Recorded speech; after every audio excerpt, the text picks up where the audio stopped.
I think we're in store for a genuine title fight this season between Arsenal and Manchester City, if that wasn't abundantly clear. Spurs and Chelsea might have something to say about it, but I don't want to talk about them today. I want to talk about this Arsenal team, who have been arguably the feel-good story of the season so far and have enjoyed the club's best ever start to a Premier League campaign. And I just think we should let that sink in for a second. This is a team that's won 9 of 10 games this season. A club that were invincible in 2003-04, that have won multiple Premier League titles, but none of Wenger's teams were able to emulate what Mikel Arteta and this young squad have been able to do this year. But despite that, I think many people, including many Arsenal fans, seriously doubt whether their team can actually test City come the later months of the season. I think that they can. I used to be in the previous camp, but having looked at some stuff, I think they can. And there's a few reasons. It's not because of the brilliant summer recruitment that has been headlined by Gabriel Jesus and Zinchenko, who have come from Manchester City, brought this winning mentality that you've seen have a real tangible difference on their on-field performances. It's not even because of the development of some of their younger players like Bukayo Saka, like Gabriel Martinelli, like their captain Martin Odegaard, who have all been brilliant this season. Not even because of any tactical innovation that Mikel Arteta has brought, his Manchester City light formation that's helped them to win games. Of equal importance, and I do mean equal importance in my opinion, has been the schedule, has been their gentle fixture schedule and the points that they've been able to accrue because of it. I get that can sound a little insulting to Arsenal and their fans. I don't mean to downplay any of their performances. You still have to go out there and get the wins. And the point I'm going to make is that if you can get wins as early as possible, it puts you in a much stronger position moving down the line. And the point that we are at the season, we already have enough games to see where teams are going to finish up. Before we get into it, I think it's really informative to just get an understanding of how the fixture scheduling even works. I thought the process was pretty opaque coming into this. There is some information out there. There's some on the Premier League's website and some other places. What essentially happens is that a load of information and parameters and rules are put into the supercomputer that are run by an IT company called Atos, who have been running the Premier League fixture schedule for the past 40 years. As you can imagine, it's a bit of a nightmare. You've got lots of information such as two big teams in a city playing on the same weekend can't happen. So we all know that City and United don't play in Manchester on the same weekend. Same for Liverpool and Everton. London's different for the sheer number of clubs and the size of the city, of course. You've got other things, other rules. So if a team plays at home on Boxing Day, they'll play away on New Year's Day. The Premier League think that it's unfair for a team to play away at the start of the season and away at the end of the season, so they'll switch it round.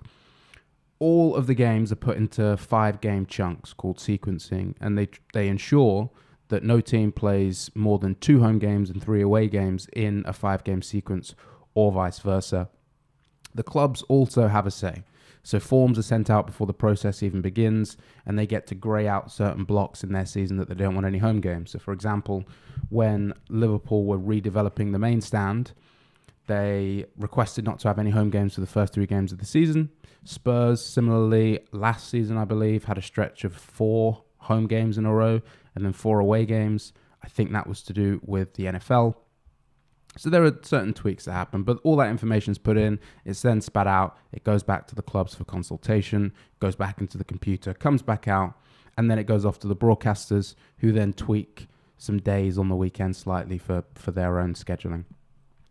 What is extremely informative on this Q&A that is on the Premier League's website with Glenn Thomas, who is the fixture list controller for Atos.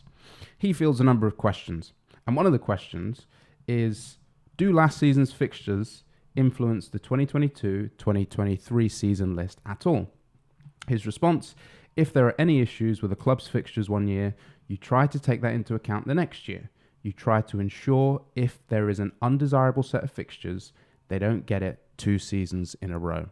In my opinion, the use of the word undesirable there is quite interesting. You would assume that if a fixture has caused a lot of issues on transport networks, for example, if there were big policing issues, then obviously there would be some changes for the next season. But I think undesirable leaves it open to consultation with clubs who maybe felt put out by their run of games in the previous season. This, I believe, is particularly important to Arsenal, a young team who are maybe influenced by confidence and momentum a lot more than some other more experienced sides. So let's look at how they started their season last year. First game was against Brentford. You would think playing a newly promoted side on the first game of the season is not too bad, but as we saw in the first parts of last season, Brentford are a good outfit, and playing their first ever top flight game in a new stadium was not kind at all to Arsenal. The second game of the season was against Chelsea, who eventually finished third. They lost that game as well. The third game was against Manchester City, the champions, and they got hammered 5-0 in that game. So after 3 games going into the first international break of the season, Arsenal were bottom of the league. And you look at their matches last season, some of the sequences that they enjoyed and endured, and this is a team that was massively affected by confidence swings. They had at least 4 sequences last year where they won 4 games in a row. There are 3 sequences where they lost 3 games in a row, and one that was ultimately fatal to their Champions League hopes, where they lost 4 in 5 games. You compare that to their start this season. First game was against Palace, who are a good team, but first game of the season, there's no form to speak of. A good win for Arsenal, but not the most difficult fixture you could get. Next game is against Leicester, who are bottom of the league and who have been a bit of a basket case so far this season. Next up was Bournemouth, a newly promoted team who have improved in recent weeks. But at this point in time, under Scott Parker, they were not a very good outfit at all. Then 2 home games. First against Fulham, another newly promoted team who have, I'd say, exceeded expectations slightly so far this season, but a newly promoted side nonetheless. And then Aston Villa, who have also not been very good so far this season. Arsenal's next game after that was against Man United away, their first top 6 opponent away from home, and they lost that game. They probably should have won it, but they lost 3-1. Then some of these external factors start kicking into place. Some of these reasons why I think this season could be a good one for Arsenal. The Queen died, and so that meant that all fixtures that weekend were postponed. They were due to play Everton, and you can assume that they should have won that game. But Everton were enjoying a little bit of a decent run of form, and it would have been interesting to see how Arsenal would have responded the week after to a defeat. Nevertheless, they came back the week after. They put the wrongs of last season away at Brentford to right, and they won 3-0 away at Brentford. That was a good result. And then 2 big games against top 6 opponents, but both at home. The first one, a North London derby against Spurs, a really good win. The next one, a 3-2 win against Liverpool, another really good win. We know some of the issues Liverpool have had. And then the most recent game against Leeds, where they won 1-0 in probably their worst performance of the season. But considering that they were in the back end of nowhere on Thursday night and came through some of the VAR issues and power cut stuff for that game, it's obviously a very creditable win. And the point I'm trying to make is not that we should be downplaying how well Arsenal have been this season. It's that they have been able to make the most of the situation that has been afforded to them. In their 10 games so far, they've played 6 teams, in the bottom half. They've played 4 teams in the top half, and those are Palace, Brentford and Liverpool, who are 8th, 9th and 10th, and Spurs, who are in 3rd place. This is why it's important, because when you look at the table after 10 games and you compare it to some of the most recent seasons, the picture is already pretty clear. I didn't assume that we'd be able to draw any real conclusions from the table after 10 games, but when you look at the past 5 seasons of the Premier League, you can. So when you compare where teams were after 10 games to where they ended up at the end of the season over the past 5 seasons of the Premier League, on average, there is a change of 2.8 places per team. That was at its highest in 2020-2021, when on average per team the change was 3.5 places, and lowest last season and in 2018-19, when that figure was 2.1. There are, as you can imagine, with averages, there are outliers. So a good example is Spurs and Newcastle last season. They gained 5 and 8 positions respectively after that 10-game mark. City were 11th in 2020-2021 season, ended up winning the league. Spurs in the same season were top after 10 games in that season and ended up finishing 7th. What is doubly interesting, though, is that when you combine that with the positions that team are in after 14 games, and I chose 14 games because 14 games of this season takes us to the break in the World Cup, the window that teams can finish in is obviously a lot smaller, and it makes sense. With every game that you play in the Premier League, the varied positions you're able to finish in gets more and more narrow.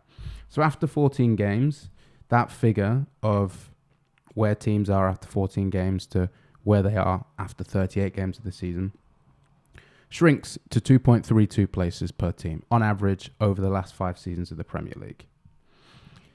Arsenal's next 4 games: Southampton, Nottingham Forest, Chelsea, and Wolverhampton Wanderers. That's 3 of the 4 bottom sides in the Premier League thus far. Another external factor: Arsenal should have been playing Manchester City this week, and that would have been a really interesting test. But because of the rescheduling that had to go on after the Queen's funeral, it meant that Arsenal's Europa League game had to get moved around, and so that fixture is going to be towards the end of the season. But what it means is that there should be no doubt about top 4 anymore. Arsenal could very easily be top of the league after 14 games. And what the last 5 seasons has shown us is that generally after that position, there is not too much of a swing in where you finish up. I think that winning the league or battling for the league should obviously be the MO for Arsenal moving forward. That should be their objective. And it's really important for this team, as young as they are, a team who have the youngest average age in the league at 23.7 years. It's really important for them to get their licks, their title fighting licks, as soon as they possibly can. Because what the evidence goes to show is that teams rarely win major honours on their first rodeo. We see it in football, we see it in basketball, we see it in individual sports, that often the fresh green entrant is not able to better the gruff, grizzled campaigner that's done it for years before. But the sooner that you can get the opportunity to test yourself in those environments, the quicker you can start winning. And that's pretty exciting for Arsenal fans and pretty frightening for some of their opponents when you look at how young this team is, when you look at how young their manager is. They're in a good place. They're in a very, very good place.